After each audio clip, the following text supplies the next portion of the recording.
Ernakulam KSRTC bus സ്റ്റാൻഡിന് സമീപത്തുള്ള അംബേദ്കർ സ്റ്റേഡിയത്തിൽ പുരുഷന്റെ മൃതദേഹം കണ്ടെത്തിയിട്ടുണ്ട്. 2 ദിവസം പഴക്കമുള്ള ഒരു മൃതദേഹമാണ് കിട്ടിയത്. പോലീസ് സ്ഥലത്ത് പരിശോധന നടത്തുന്നുണ്ട്. സഹിൻ ആന്റണി സ്ഥലത്ത് നിന്ന് നമുക്കൊപ്പം വിവരങ്ങളുമായി ചേരുന്നു. സഹിൻ, വിവരങ്ങൾ എന്താണ്? സേതു, ഇന്ന് രാവിലെയാണ് ഈ കാണുന്ന Ambedkar stadium. Ernakulam KSRTC bus സ്റ്റാൻഡിന് സമീപത്താണ് അംബേദ്കർ സ്റ്റേഡിയം ഉള്ളത്.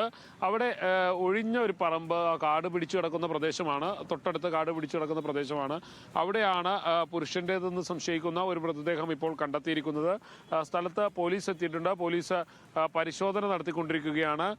എന്തായാലും ഇത് ഇന്ന് രാവിലെ ഈ പരിസരവാസികൾ ഇക്കാര്യം പോലീസിനെ വിളിച്ചറിയിക്കുകയായിരുന്നു. ഇതേ തുടർന്നാണ് പോലീസ് എത്തി പരിശോധന നടത്തിയത്. 2 ദിവസം പഴക്കം തോന്നിക്കുന്ന ഒരു മൃതദേഹമാണ് നിലവിൽ കണ്ടെത്തിയിരിക്കുന്നത്. കൂടുതൽ വിവരങ്ങൾ പോലീസിന് അറിയേണ്ടിയിരിക്കുന്നു. അജ്ഞാതനെന്നാണ് പോലീസ് സംശയിക്കുന്നത്.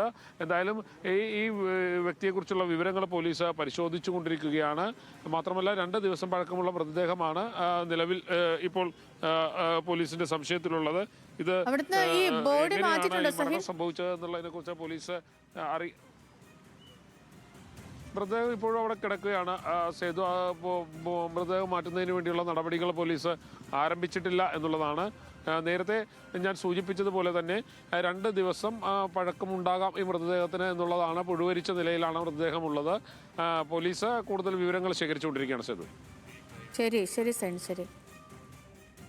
ഇവിടെ എറണാകുളം KSRTC ബസ് സ്റ്റാൻഡിന് സമീപത്തുള്ള അംബേദ്കർ സ്റ്റേഡിയത്തിലാണ് പുരുഷന്റെ മൃതദേഹം കണ്ടെത്തിയിരിക്കുന്നത്.